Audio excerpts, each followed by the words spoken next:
It's a good day to learn something new about the neighborhood surrounding you. Scottie's here this morning, ready to say, here's what's happening in Central Florida today. So let there be light and rise up right. Good neighbors, good morning. We've got good news in sight, and maybe some bad news too. All right, everybody. Welcome to the Rise and Shine Show. This is your host, Scottie Campbell. The Rise and Shine Show goes over the most read stories from Orlando Shine. And if you're not familiar, that's a news website. Just turned a year old here in the Central Florida region. And during our show, we go through those top 5 most read stories. And in some cases, we try to figure out why. My guest today is the artist known mononymously by the name Halsey. He is en route, had some fun with a certain car service that we won't call out, but they canceled on him. So he's en route, and he'll be joining us soon. Today on the show, we'll be talking about the new vendor lineup at Crooked Can's new brewing place, which will be in Mineola. It's a big food hall, which is 4 times bigger than their current space. What else will we be talking about? Let's see here. Looking at my notes. Oh, there's this is big news. There's a Ren Fair that will be in the air conditioning. So I've never been to a Ren Fair, but I think if I were, I would want to be in the air conditioning. So that's big news. And our friends at the Orlando Public Library, part of the Orange County Library System, the official renderings are out there now for what their renovation on their first floor is going to be like, and that's a pretty substantial renovation. So we'll be talking about that as well. And it's time for if you're interested in getting some of that tourist development tax money, it's time to put in your applications, and we'll be talking about that money via Orange County. And then last but not least, there's a change up at Orlando City. One of the players will be moving on, and we'll talk about that. When the story broke that we're going to talk about, it was allegedly, but since that has been confirmed by the team, and we'll let you know who it is. In the meantime, we're going to take a music break here. Enjoy, and we'll be back with more of the Rise and Shine Show.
Welcome back to the Rise and Shine Show. I'm your host, Scottie Campbell, and I have in the studio with me, Halsey has made it. Had a little fun getting here, but so I appreciate your perseverance. Could you say a little something into the mic? Make sure I got you. Yeah. Oh, there you are. Can you hear me? Yeah. You'd have no idea. 5 shows ago, I probably would have pressed several buttons, but I knew exactly what button to push.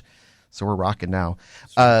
So we are going to let's start off with one of the stories, and then we're going to talk a little bit about you, if you'll let us. So yeah, let's do it. All right. So the first one is the vendor lineup revealed at the Crooked Can Brewing. It's a new food hall in Mineola. Have you ever been to Crooked Can? So I haven't been, but I've driven past because it's huge right there on the highway. Yeah. So the new location, is that what you can see from the highway, or because there's one in Winter Garden? Okay, this is Mineola. Yeah, then this is the highway one. Okay. It's right there on the highway. Yeah, I haven't seen the new one yet. The one in Winter Garden is kind of tucked in. They call it the Plant Street Market. Plant City is something completely different. But Plant Street Market there in Winter Garden. It's one of these places that kind of Disney-ish because it looks like it's an old building, but it really isn't. Okay. Actually, the first time I went, I thought it was. I was talking about the refurbishment, and my friend said, "Oh no, you fool! This is all faux brick and faux." Exactly. Plaster. So let's see. They've got a lot of these. Their vendor lineup. A lot of them I am not familiar with, but they've got one that was much beloved in Winter Garden is Three Birds Cafe. And Halsey, I don't know if you've heard about this. There's this developer that's been buying up a bunch of the properties in Winter Garden and apparently raised the rent substantially. And so this place that people liked a lot couldn't afford to stay where they were. So now they'll have a new home. And they've got, what else? AJ's Pizza Joint, Braza Orlando, Daniel's Cheesesteak House, Kai Kai, is how I'm assuming you say this, barbecue and dumplings. Sounds like an interesting combination there. Sounds good. Sounds good, yeah. The local butcher and kitchen, Noragami, which is this is the only one I know, and I know this because they've been one of the people who one of the restaurants that participates in the Ramen Rumble every year, and I've gone to that. Been lucky enough to go to that. And that's like a competition, like a ramen competition. It is. It's put on by Good Salt, who they have like several of great restaurants, and it raises money for Give Kids the World. And then these different restaurants will compete, and then you get to eat all this ramen and decide which one's the best one. And I think they're changing it up next year. I think they're going to go in a different direction from the ramen, but that's what the Ramen Rumble is. Okay, cool. So put it on your radar. Let's see, Sir Benji's Donuts and Empanada and Company. I wonder if that's really the whole title, or that seems kind of long. Isn't there an empanada company? Is that a restaurant? Or is that a brand? That does sound familiar. I wonder if this is like they're. I'm reading this as one line, and maybe it's 2 different places. And then the other one is called This Little Piggy. But the new Crooked Can will have almost 43,000 square feet, so it's 4 times larger than its current space, and they'll have 24 different kinds of beer on tap. So sounds like it's going to be pretty good. Yeah, it's cool. Yeah. Sounds good. So let's now find a little bit about you. Let's go origin story right from the beginning. Where were you born? I was born and raised Orlando. Pretty centralized Orlando as well. Not many of us. I was born just down the street here in Winter Park. Mm-hmm. I forgot to do a little disclaimer. This is an opinion show, so we're going to be expressing our opinions about the show, the things that we are talking about today. But those opinions are not those of Rollins College, WPRK, anyone I might be employed by. My guest is employed by himself, so he can speak for himself. But just throwing that disclaimer in there that I like to do, so that hopefully that covers us. So Orlando, born and raised, mm-hmm. and how did you? Was art a thing for you right away? It was always a thing. My mom, she when I was a kid, she would scrapbook and also just draw like different animals and stuff for me and my brother. So from there, it became just me drawing, at school or at home, or just doing stuff with my hands, arts and crafts. So both your parents are creative. Yeah. Both do. And what's your so was like that sort of crafty thing your mom's main focus, or? No. I mean, that was just something she did for fun, and something that she showed me and my brother as kids. Both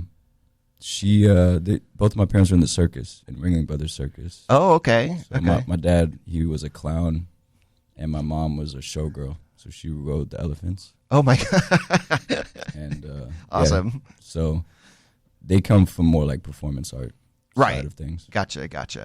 Awesome. And so, where along the line for you with the art did it strike you that it could be something that you could be doing?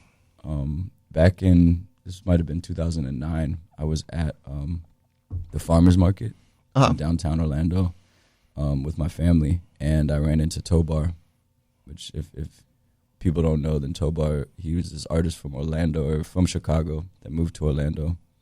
And he was a core member of B-Side Artists. Which was a big part of my upbringing in doing art as like art career, but also just my upbringing in Orlando. I have one of his pieces in my humble collection. I have a couple of your pieces as well, but I do have one of Tobar's pieces. And so that was kind of that was the point where you thought you could start doing this, make a living at it? Tobar was definitely the the foundation or the cornerstone for it, and then it just grew from there by meeting other B-side artists, Tobar, Lemus, Swanberger, Trey Harris. The list goes on and on. And they're associated with the City Arts, right? Yeah. And there's a gallery there that's specifically theirs, or? So there's Redefine upstairs. Okay. And Redefine is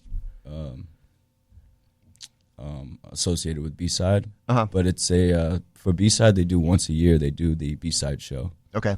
So they let B-Side artists curate and us bring in our own artists and kind of take over the space. Cool. And so you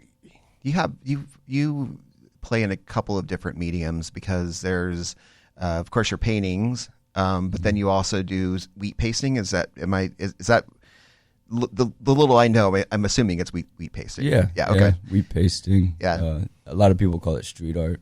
Yeah. So.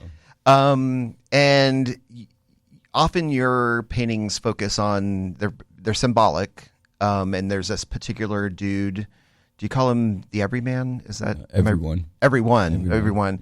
Yeah. And if you had to, since we can't visually show people on the radio, if you had to describe that character, do you have a way of describing it? I don't like to try to describe it. I can. It looks like a penguin. Now wait a second. That's like the easiest. Are you saying that because you've had online commenters who've called it a penguin? Yeah, people have called it penguin for years. But I feel like that's another big part of my art. A collector I know brought this to my attention. I never thought about it like this. Maybe a year ago, he said, "Your art is very, very like social. It's a lot to do with what people think it is, as much as making the art. So a big part of it is me not putting a label on it or not explaining it too much, so that it left that room for everybody else to like be involved by giving their 2 cents or looking at it and seeing something different. Yeah, I think that, to me, that's the best art, is art that starts conversations, and you are able to. I love finding out what it meant to the artist, but then there's what I'm taking in, what it means to me. So yeah, love that. Thank you. Yeah, and so this everyman character. Everyone, sorry. That when I refer to the online stuff, but there's sometimes some pretty funny. When you wheat paste this everyone as well, and there are often people who don't approve of seeing it. Is that fair?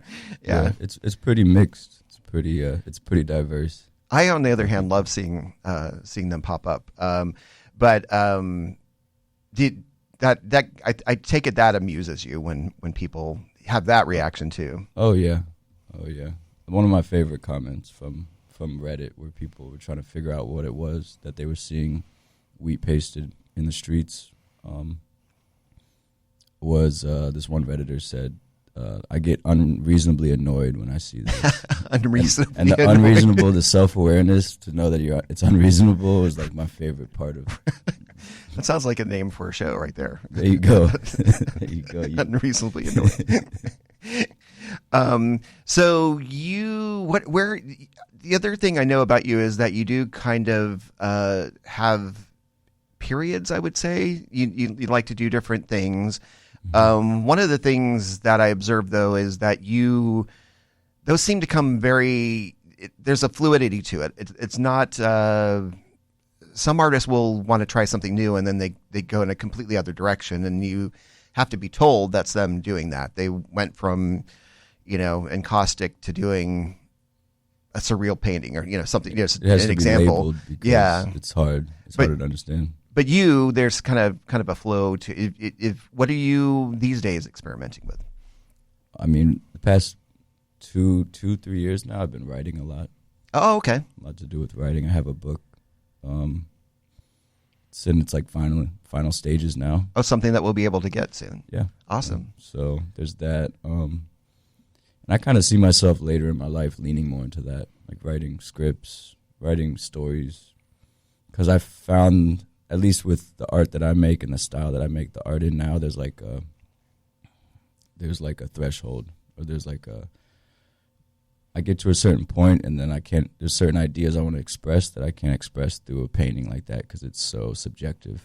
Okay. I have ideas or stories I want to tell that are more direct and more specific. Okay. So I like that.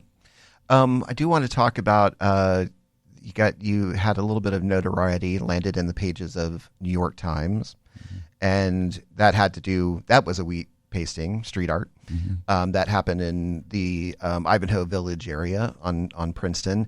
And could you tell us what that was about? So the Orlando Museum of Art, if you don't know, they a couple years ago they had a Basquiat show. And when I went to go see the show, I thought it was either Basquiat's worst work he ever made, or it was all fake. My reaction to it was I'm not sure that I have encountered his work in person. I must have at some point, but I felt like this was my first encounter, and I was underwhelmed. I was kind of like, so I know there was controversy with them winding up being fake, but I was a little relieved to find out they were fake. So, for the sake and the legacy of the artist himself, But your art was a reaction to that situation. Yeah. The main reason why I did it, obviously, I have a connection to Orlando. Yeah. I have a lot of love for Orlando as an art scene, and just as a city that raised me.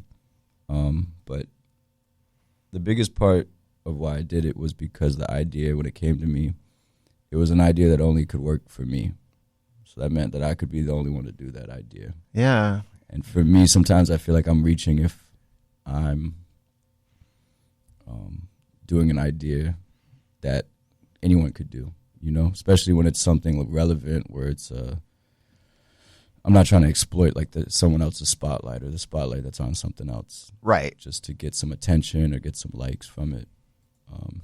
It has to make sense. So in this in this art, you had the gentleman who was the museum's director at that point, and then this person who apparently authenticated them. Yeah.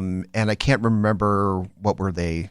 She was the professor, an art professor at the University of Maryland, I believe. And she also, the reason why she authenticated it, she was a self-proclaimed Basquiat expert. She wrote 2 books on Basquiat's life and his work. So didn't realize that. Okay. She was somebody that I guess people would go to authenticate Basquiat's and possibly other art as well. And the main message of the piece is that in the end it was about money. Here's some money, authenticate my Basquiat's. Yeah. Basquiat's. I think I'm saying that wrong. I probably just shouldn't say it out loud. Nah, you're good. You're good. There's far much worse things that happen.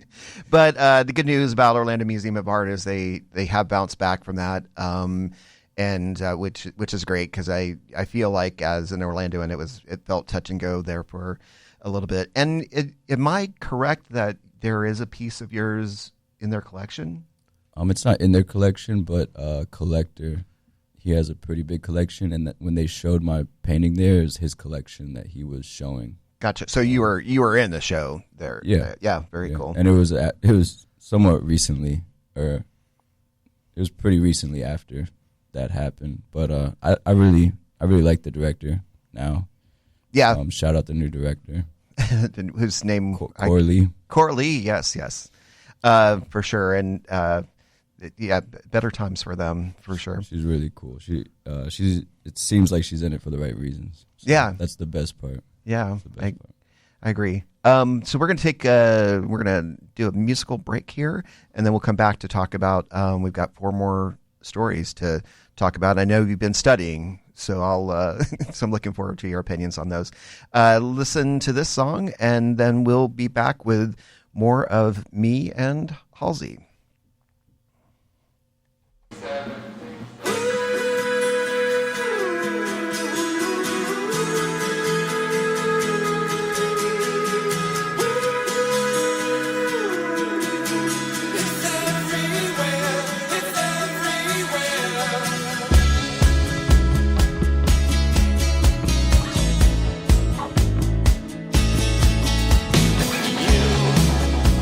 Shine the light in my eyes.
right, welcome back to the Rise and Shine Show. This is Scottie Campbell. I'm here with my guest Halsey, and we're going through the most read shows. The most read articles from OrlandoShine.com. You can learn more about these by visiting the website. These also are put out in a newsletter that comes out on Monday mornings. And you could find out before you even see the show. You could study up if you want to, if you're signed up for that newsletter. And of course, we are not. This is not a call to action. We're just suggesting maybe you would like that. Halsey, have you ever been to a Ren Fair? When I was a kid. Yeah. Is that something your parents made you do? Go to a Ren Fair? I think they made me do it until I got there, and I was like, oh, this is pretty cool. Oh, you liked it? Okay. I haven't been to one. I like when they flip the telephone poles. Oh, right. Yeah, that is the thing, isn't it? Mm-hmm. Yeah. Competitions. The Scottish, I think that's a Scottish thing. For the Celtic maybe. Yeah.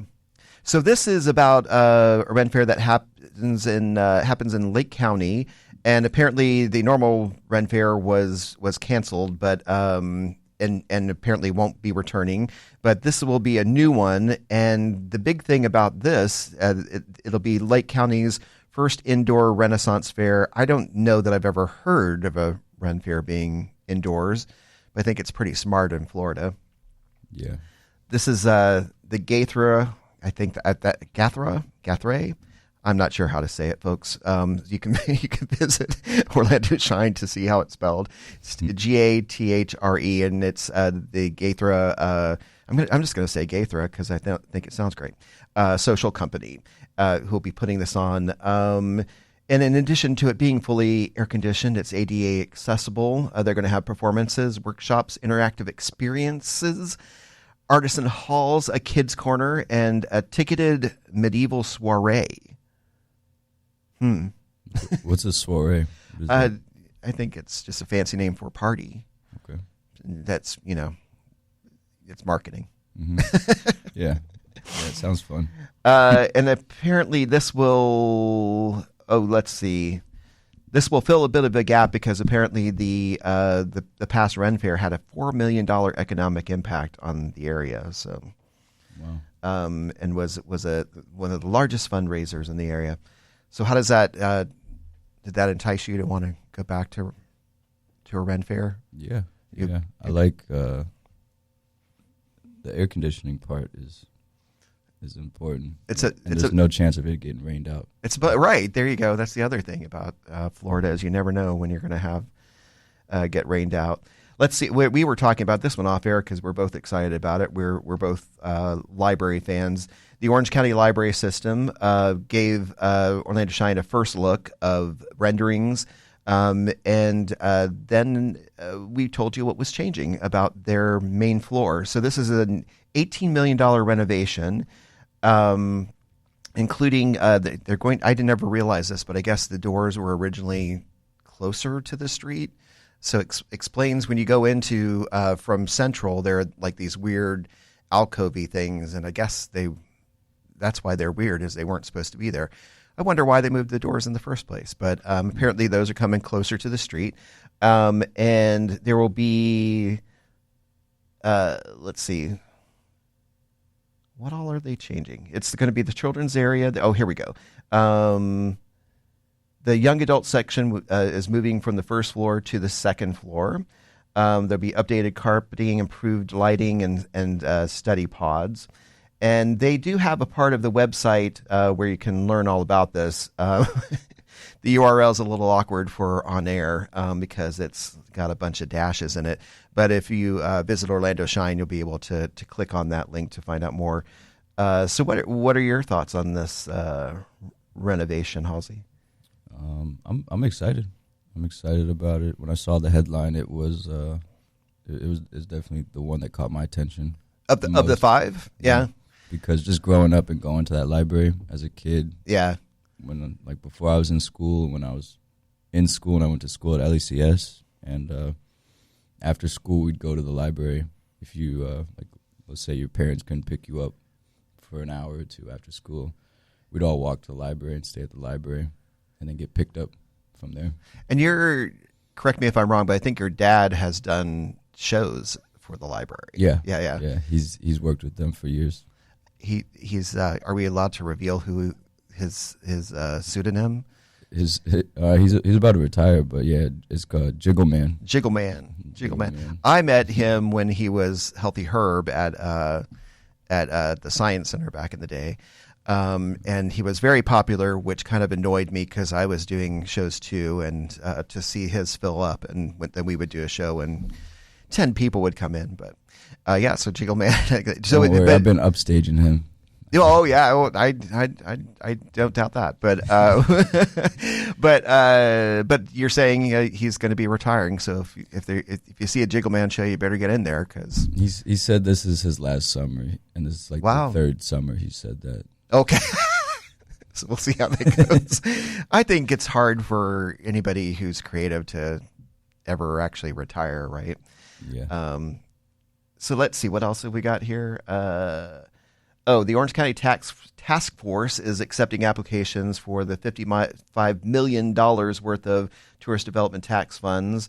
These are organizations that get a piece of these things, which is a good thing for the area. I have some opinions about sometimes what it's spent on, but what does the task force part mean? Well, that's these folks. The people who are applying will go in and present in front of the task force, and then they actually decide. Or I think the actual process is they recommend, and then the county approves it. Okay. And those are interesting to watch because I have watched them before, and that's part of where my opinion comes from about what they decide to spend money on. I remember UCF going in and asking for money, and they were talking about how the project was going to be shovel ready. They're ready to move forward with it. And one of the panelists asked, "Well, what if you don't get this money? You're saying that you're going to do it." And they just said, "Oh, we'll find money some other way." And I thought, well, then you shouldn't be part of this because there are other organizations that really need the funding to make their stuff work. But yeah. Let's see here. I'm trying to see if there was anything that we should be talking about with that story, but I don't think so. I think that pretty much covers it. And the last one, you shared with me that you have you not been to an Orlando City soccer game? I have not been. No. You haven't been? Well, you can. I have season tickets, so you can come with me sometime. We'll go. Would you like to take that? Is it on your to-do list? Your bucket list to go to see a soccer game? Yeah, absolutely. All right. Absolutely. Well, what you won't be seeing is Duncan McGuire because apparently he will be leaving. He's going to the Houston Dynamos over there in Texas. And that ends a 3.5-year stint for him here. And I'll be honest, I have mixed feelings about that because there was when Duncan arrived in town, he was a really dynamic player, very fun to watch. I thought he was kind of he's aggressive is probably the wrong word, but definitely he wouldn't take much gruff, and he looked like somebody who could be playing on the Premier League sort of thing. Then there was a fumbled. He was supposed to go to Scotland, and there was a fumbling of that. He was actually on the way, and then there's something to do with the fax not happening, and it seemed like that threw him off. I believe the sports term is yips. Got a case of the yips. This is when for those of you who don't know as much about sports as I do, very little. But the yips is when there's an injury or something mentally that kind of messes up a player's game. And I never felt like he bounced back from that. So hopefully getting out to Houston, he'll maybe he will be bouncing back and have a fresh start. Fresh start, exactly. Yip sounds like might be like the equivalent of like getting the ick. The ick. You get the ick, you get the yips. Yep. And that's so that this continues Dunkin' news because we Dunkin' Donuts is closing, and now we're losing Dunkin'. So it's closing for good. We had there were 3 in the area that closed just all at the same time. So, but not like Dunkin' Donuts itself, don't don't get too worried, everybody. Dunkin' Donuts itself is still existing. There are just 3 that were very centrally located, College Park and a couple downtown. So, and there are people who are big fans, and so they are mourning it. But now one more Dunkin' is gone. And there was a little bit of a joke about him. They would say Orlando runs on Dunkin', taking off from the little motto there. Now, when you see these 5 these I keep saying shows, these 5 articles, is there one of them that surprises you, or maybe more than one that surprises you that winds up being the most read? Like, makes you wonder why people are reading that over some of the other stories that might be on? I mean, for me personally, the library renovations, the downtown Orlando library renovations. You're surprised that people are interested? I'm surprised. Oh no, that's the one that you particularly liked. Yeah. I mean, I don't want to throw shade on any of them or anything, but obviously the ones there's reasons why people read them the most would be the ones with got 55 million, 18 million. Yeah. Big numbers usually attract people. Smart. That's smart. More money, more relevance. I think for me, the one that kind of surprises me is the one about the Ren Fair. Might be my own bias, but I'm a little surprised. Not throwing any shade on the Ren Fair, but compared to the other things, the other news that's out there, it's funny that that's something that people gravitate toward. Yeah. Well, let's take another musical break, and then when we come back, I want to, if you're willing, I want to talk more about you. Cool. Yeah, let's do it. Do you mind talking more about you? Yeah. We can do that. All right. We'll enjoy this song, and then we'll be back. Whoops, there we go. He's still fumbling, kids. And then we'll be back with more with Halsey and the Rise and Shine Show.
Okay, welcome back to the Rise and Shine show. If you were paying attention for the whole hour, you know that I already played that song earlier in the hour. That's Cam Cole, by the way, who I was just telling Halsey off the air that I'd learned about him through Ted Lasso. There's a great scene where he winds up saving the day at a fundraiser when Robbie Williams, I think, doesn't show up. So let's see. Do you mind? You have a lot of tattoos. Yeah. Do you mind talking about those? Yeah. When did you get your very first one? I was 14 years old. I had a friend of mine. He was a little older than me, and he was practicing. Okay, so you just said let him practice on me. just practice on you. What was the first tattoo? It was on my leg. Yeah. It was like this little design, like a pyramid design. Okay. But yeah, I feel like that. From there, it kind of developed into like a love language of mine, where that I have a lot of friends that they're just getting into tattooing, or they're practicing, getting better. So yeah, my love language is like, oh, like I'll let you. I believe in you as a friend or as an artist, that I'll let you practice and get better. Has that ever? You don't have to say who it was, but has that ever gone wrong? There was a tattoo that you're like. Yeah. Well, has it been more than once? But sometimes, and later on in life, like now, some of the worst ones, I like the most. Okay. Certain other ones, I'm like, all right, I got to get that covered up soon. Yeah. Had you at one point told me that you felt like you had too many tattoos? Do you remember telling me that? Yeah, I mean, my philosophy is once you get a certain amount of tattoos all over your body, you start to just look like one big tattoo. No one sees all the little ones anymore. They just see the full thing. Tell me a little bit about you. One aspect of your career that we haven't really talked about yet is the fact that you like to instigate events. Is there anything that you're working on currently? Currently, I mean, I want to do another Halsey and Friends pop up. Okay. Something that I've done one before. I think I did it about 8 months ago. But it's something I want to do like once or twice a year in Orlando. Something that I can just kind of give back to Orlando too. And that's a group show. A group show. Yeah, trying to include as many artists as I can. The concept is just all my friends' art put up on the walls, all my friends in a space together, getting introduced to each other, meeting each other. Yeah, love that. And I've been to your events before, and there's always a great turnout. I'm pretty usually the most uncool person there, but that's okay. Absolutely that's okay. not. Absolutely not. That's kind of you to say. Well, let's see. We got about 5 minutes here. Is there anything that we need to be sure to, other than people can look for the book coming out? The book, yeah. And do you know yet where you'll be, where people will be able to find that? Definitely online. Okay. Definitely online. I want to do, when I do release it, I want to have a pop up in Orlando and then one in Miami. And do you have this is bad host question right here. Do you have is there a website that people can go to? How do people find out more about you? You can find me on Instagram. And that's with Drawlsy. With Drawlsy. How's that spelled? WITHDRALSI. SI. Yeah, and find out. You of course, I was excited to have you on the show because I've always I've always been a fan. So thank you so much for having me. Yeah, of course. And people can find out more about the stories that we talked about today by going to orlandoshine.com. And you can also find Orlando Shine on all the social medias with the Orlando Shine. And particularly I think Facebook and Instagram people are big fans of. They get different audiences though. Mm-hmm. The comments can be a little spicy on the Orlando Shine Facebook page. Facebook one, yeah. That's where all those people like to hang out, I think, the spicy people. And I don't have confirmation on who the guest will be next week, but I am working on that. And you can find me here every Tuesday at 9 a.m., telling you what the most read stories were. And again, Halsey, thank you so much for Thank you so much, Scottie. And thank you, Orlando Shine. All right, let's see what I can do here about getting us started on getting out of the show. Thanks for listening, everybody.